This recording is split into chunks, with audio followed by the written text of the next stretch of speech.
আরও কিছু ঝুঁকি নিয়েই কয়েকটা কথা আপনাদের সাথে বলা দরকার। সেটা হলো সম্ভবত এই যে 30শে জুন এই পর্যন্ত হলো গুম কমিশনের একটা মেয়াদ আছে, যারা গুম কমিশনের যে তাদের রিপোর্টগুলো জমা দেওয়ার কথা, এবং গুম কমিশন তাদের প্রথম কিস্তির রিপোর্ট সম্ভবত প্রধান উপদেষ্টার কাছে হস্তান্তর করেছেন। একটুখানি আপডেট, পিলখানা যে কমিশনটা, এই কমিশনটার একটু সময় বাড়ানো হয়েছে। এরপরও সেটার চূড়ান্ত প্রতিবেদন জনসম্মুখে আসবে কিনা আমরা সেটা জানি না। ভয়াবহ ব্যাপার হলো গুম কমিশনকে বরং বিভিন্নভাবে প্রেশার দেওয়া হচ্ছে যাতে গুম কমিশন 30শে জুনের মধ্যেই তাদের কাজ শেষ করে বাড়ি ফিরে যায়। তাদের কাজ শেষ করার জন্য যদি আরও সময় দরকার হয় সেটা রাষ্ট্রেরই কোনো তরফে কেউ দিতে চাচ্ছে না। এর কারণ আমরা খুব ভালো করে বুঝি যে গুম কমিশন যদি রিপোর্টটা চূড়ান্তভাবে প্রকাশিত হয় তাহলে তারা শত শত মানুষকে গুম করেছে, এর সাথে প্রথম যে নামগুলো আসবে সেগুলো আর্মির বাইরে কেউ না, এটা বোঝার জন্য রাষ্ট্রবিজ্ঞানী হওয়ার দরকার পড়ে না।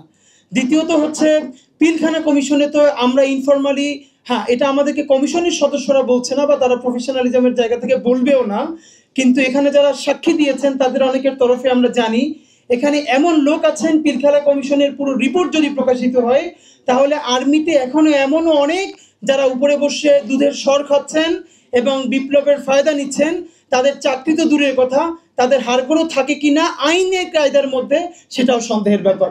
সুতরাং পিলখানা কমিশনের রিপোর্ট, গুম কমিশনের রিপোর্ট, এগুলোকে যত দ্রুত পারা যায় ফোকাস সরিয়ে এমন একটা কিছু দাঁড় করিয়ে ফেলতে হবে যাতে ঠিক আগের একটা বন্দোবস্তে চলে যাওয়া যায়। আর এইটার জন্য যেটা এখন মুশকিল হলো, আপনি সংস্কারের কথা বললেই, আপনি বিচারের কথা বললেই আপনাকে এমনভাবে দাঁড় করানো হবে যেন আপনি নির্বাচন চান না। আর এই কথাটা তো এটাও সত্য, আমাদের এখানের মধ্যেও অনেকে হয়তো বুঝে বলেন না বুঝে বলেন, আমি এটা শতভাগ দায়িত্ব নিয়ে বলি, কোনো কালেই অনির্বাচিত সরকার কোনো ভালো সরকার নয়। নির্বাচিত সরকারই আমাদের লাগবে, কিন্তু সেই নির্বাচনটা যে আবারও আগের মতো দিনের ভোট রাতে হবে না, গ্রামে গঞ্জে লক্ষ লক্ষ ব্যালট বাক্স ভর্তি হয়ে যাবে না, যে যার বাসায় নিয়ে আটকাবে না, এই গ্যারান্টিটা কি দেবে?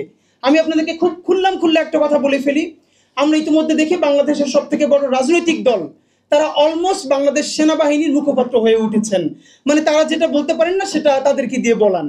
এর কারণ কি এমন একটা হতে পারে, ধরেন বাংলাদেশের আর্মি যদি একমাত্র তারাই চায় যে গ্রামে গঞ্জে কোনো ভোট কেন্দ্র দখল হবে না, তাহলেই কেবল দখল হবে না, কারণ বাংলাদেশের পুলিশের সেই মোরালস নাই, তার সেই গার্ডস নাই, সে রক্ষা করতে পারবে না, তাহলে কি ব্যাপারটা এটাই যে কেন্দ্রগুলো আমরা ছেড়ে দিব, নির্বাচন করে দাও, জিতে আসো, তার বিনিময়ে গুম কমিশন নিয়ে আর তোমরা কথা বলবা না, পিলখানা কমিশন নিয়ে আর কোনো কথা বলবা না, যা হয়ে গেছে পাস্ট ইজ পাস্ট, এই নিয়ে তোমরা আর বিচারের কথা বলবা না। মুশকিলটা হলো যাদেরকে দিয়ে আমরা ভূত ছাড়াতে চাই এই সরকারের মধ্যে কি ভূত নাই? এবং আমাদের যে ছাত্র ভাইয়েরা, ধরেন আমি বিএনপির কথা বলি, জামাত ইসলামীর কথা বলি, অপরাপর অন্য সকল রাজনৈতিক দলের কথা বলি, এরা পারে নাই বলেই, আই রিপিট, এরা ব্যর্থ, এরা পারে নাই বলেই 3টে ইলেকশন এভাবে হয়ে যেতে পেরেছে। তো এদের শত শত ভুল নিয়ে কথা বলে কোনো লাভ নাই, কারণ এরা তো পারে নাই। কিন্তু যাদের কারণে পেরেছিল, এই যে আমরা ছাত্র জনতা বলি, ছাত্র জনতা কি দুধের ধোয়া? আমরা কি দুধের ধোয়া?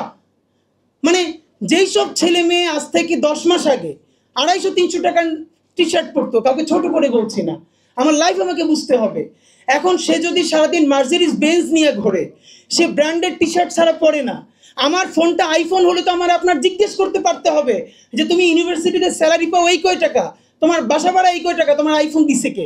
যদি কেউ মাগনাও দিয়ে থাকে তাহলে সেইটা আমাকে কোন কারণে দিচ্ছে, এটা তো আমাকে আপনাদের জিজ্ঞেস করতে হবে। তা আপনারা কি আমাদের সেই ছাত্রদেরকে জিজ্ঞেস করি? মুশকিলটা হলো যাদেরকে দিয়ে বিপ্লব করবেন তারাও আসন বিন্যাস নিয়ে ব্যস্ত আছে। মানে আমি সেই পর্যন্ত বিচার চাইবো যতক্ষণ না পর্যন্ত আমার প্রত্যাশিত এই কয়টা আসন আমাকে না দিবা। আমরা এই অমুক দল থেকে এই কয়টা আসন চাইছি এবং এই আসন চাইছি, যদি দিয়ে দাও তাহলে আর বিচার নিয়ে কোনো কথা নাই, তাহলে আর কোনো সংস্কার নিয়ে কথা নাই। আর যখনই তোমার সাথে আমার মীমাংসা হবে না, বিএনপির সাথে আমার ভোট টোট নিয়ে ঝামেলা হয়ে যাবে, তখনই আমার বলবো বিচার। এর মানে বাংলাদেশের মানুষের নসিব খারাপ, কপাল খারাপ যে এরকম অভূতপূর্ব একটা অভ্যুত্থান করবার পরে তাকে ট্রাস্ট করবার মতো 18 কোটি মানুষের মধ্যে একটা মানুষ নাই। এর সে বদনসিব হয় না যে এই লোকটার দিকে চক্ষু বন্ধ করে বলা যায় এই ছেলেটা এই মেয়েটা মরে যাবে কিন্তু দুর্নীতিগ্রস্ত হবে না, এই ছেলেটা এই মেয়েটা মরে যাবে কিন্তু ভারতের সেবা দাস হবে না, স্বাধীনতা সার্বভৌমত্ব বিকিয়ে দেবে না। মানে রাজনীতিকে আগামী 5 বছরের আমাদের এই ছেলেগুলো যদি মাজার সোজা করে দাঁড়াই থাকতে পারতো যে একটা টাকা খাবো না, একটা টাকা ধরবো না, আগামী ইলেকশন করবো, লাগে ভোট পাবো 500, আমারে বলে মেম্বার হয়ে দেখাও, ঠিক আছে মেম্বার ইলেকশন করব, হব না, লেখে রাখেন আপনাদেরকে বলি, বিএনপি ইলেকশনে গভর্নমেন্ট ফর্ম করবে, 3 বছরের বেশি বিএনপির ক্ষমতায় থাকার সম্ভাবনা খুব কম। ভারত সেই পর্যন্ত বিএনপিকে সাপোর্ট করবে যতক্ষণ না তার বন্ধু আওয়ামী লীগকে একটু গুছিয়ে আনতে পারবে। সুতরাং বিএনপি যখন চলে যাবে, বাংলাদেশের হাল ধরবে কে? আওয়ামী লীগ। সেই হাল ধরার জন্য আমাদের হাজার হাজার আবার তরুণ দরকার ছিল, আমাদের কয়েকটা সৎ ছেলে দরকার ছিল, যারা বুক পেতে দিয়ে সততা নিয়ে, যোগ্যতা নিয়ে, সাহস নিয়ে দাঁড়াই থাকবে। সেই ছেলেরা আগামী 5 বছরই এমপি হওয়া লাগবে, আর নইলে বিদেশ যাওয়া লাগবে। এই নেগোসিয়েশন যখন ব্যাকডোরে করে, সে সামনে কথা বললে সেই কথা মানুষ বিশ্বাস করতে চায় না। দেখেন, কথা এমন জিনিস, আমরা যখন কথা বলি আমাদের চোখ, নাক, মুখ, বডি ল্যাঙ্গুয়েজ সব কথা বলে। আমাদের বিশ্বাসযোগ্য কিছু তরুণ দরকার, এবং কেউ আমরা অন পয়েন্টে কথা বলতে পারছি না। জুলাইয়ের ঘোষণাপত্রের ব্যাপারে শুধু একটা কথা আপনাদেরকে বলি, কেন যেন আমাদের ছাত্র সমন্বয়ক থেকে শুরু করে সবাই একটা কথা বারবার বলছে, ঘোষণাপত্র না হলে কি হবে, আমাদেরকে ফাঁসি দিয়ে দেওয়া হবে। এইসব হাঙ্কি পাঙ্কি কথা বন্ধ করতে হবে। মানে কি, আমি খুব ডরাইছি, আমার বাঁচানোর জন্য তুমি একটা ঘোষণাপত্র দাও, নাইলে আমার ফাঁসি দিবে। তোমার এত ফাঁসির ডর তোমার নামতে কইছে কে? তুমি সারাদিন মরার ভয় পাইতেছো, তোমার নামতে বলছে কে? না, এই জন্য ঘোষণাপত্র লাগবে না।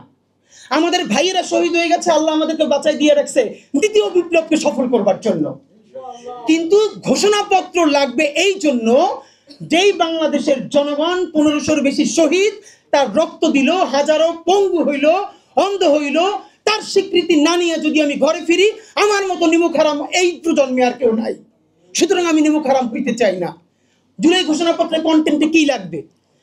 200 বছর আমাদের পূর্বপুরুষ লড়াই করেছে ব্রিটিশদের বিরুদ্ধে, তার কোনো স্বীকৃতি নাই। 47-এর প্রথম স্বীকৃতি, 47-এর স্বীকৃতি দিতে হবে। 71-এ আমরা আমাদের রাষ্ট্র বানিয়েছি, ঐতিহাসিক বিজয়। 71-কে স্বীকৃতি দেওয়ার মধ্য দিয়ে আমরা কোনোবারই রাষ্ট্র বানাইতে পারি নাই। 24-এও আমাদের রাষ্ট্র গঠন হয় নাই। 71-এ ভারত, এটা তো এখন ওপেন সিক্রেট, সে বই পর্যন্ত আছে যে আমাদের সংবিধানের প্রস্তাবনা পর্যন্ত ভারতের থেকে লিখে দেওয়া হয়েছে, এখানে জাস্টিসে কপি পেস্ট করা হয়েছে। সারা দুনিয়া আমাদেরকে শেখানো হয়েছে কি, আমরা 9 মাসের মধ্যে একটা পৃথিবীর সেরা সংবিধান বানাইছি। না, এটা কোনো সংবিধান ছিল না, দুনিয়ার যেখানে যা ছিল কপি পেস্ট করে এসে প্রিন্ট দিয়ে দিছে। এই জন্য তো এই সংবিধান, এটা মুজিববাদী সংবিধান, এটাকে লাল কার্ড দেখাতে হবে। সুতরাং আমাদের জুলাই ঘোষণাপত্রে 47 লাগবে, 71 লাগবে। 24-এর শহীদদেরকে জাতির শ্রেষ্ঠ সন্তান হিসেবে ঘোষণা দিতে হবে। আমাদের যারা আহত আছে তাদেরকে নিয়ে রাজনৈতিক দলের কি প্রস্তাবনা, সেটা জানতে হবে। আমি আপনাদের শুধু বলতে চাই, ইনকিলাব মঞ্চ আগামী সোমবার জুলাই ঘোষণাপত্রের খসড়া জনগণের তরফ থেকে উপস্থাপন করবে ইনশাল্লাহ। আপনারা অনেকে জানেন, সেই দিন আর কারো নাম ধরে অথবা কারো মুখের দিকে তাকায় না, আবারও আমরা রাজপথে নামবো। এই সরকারের আমলে অতি দ্রুত, আপনারা জানেন আগামী 25শে জুন জুলাই ঘোষণাপত্রের তারিখ শেষ হয়ে যাবে, 30 কার্য দিবস। কই মিটিং কোথায়? একটা তো মিটিং হচ্ছে না। এবং আমরা সবাই মিলে রাজনৈতিক দলগুলোর উপরে চাপে, এই তো সরকারকে চাপিয়ে দিচ্ছে রাজনৈতিক দল। কি করবে যে সে সংস্কার কেন করে না? কেন সংস্কারের চাপ দাও এই সরকারের উপর, আর যখনই তোমারে আমরা বলি যে তোমরা আন্দোলন করো না, তখনই বই খাতা নিয়ে লাভ দিয়ে পড়ো, না না না আমরা আন্দোলন করছি তো। মানে আন্দোলন করছি তো, এটার স্টেক নিবা, মালিকানা নিবা, কিন্তু সংস্কারের মালিকানা নিবা না। এই রকম কোন ধরনের বোঝাপড়া ছাড়া প্রয়োজনে আমরা বাংলাদেশের জনগণ নির্বাচনকে প্রতিরোধ করবার জন্য, কোন নির্বাচন? বিচার ছাড়া, মৌলিক সংস্কার ছাড়া বাংলাদেশে কোনো সেবাদাসের নির্বাচন হতে দেওয়া যাবে না। যদি আগামী মাসের মধ্যে খুনি হাসিনার বিচার হয়ে যায়, পরের মাসে মৌলিক সংস্কার হয়ে যায়, জুলাই ঘোষণাপত্র হয়, জুলাই সনদ হয়, তাহলে আগামী ডিসেম্বরের আগেও নির্বাচন হতে আমাদের তো কোনো বাধা নাই, বরং আমরাও সেই ইলেকশনে পার্টিসিপেট করবো ইনশাআল্লাহ। সেই পর্যন্ত জুলাই ঘোষণাপত্রের আওয়াজ জারি রাখতে হবে। বাংলাদেশ জিন্দাবাদ, ইনকিলাব জিন্দাবাদ।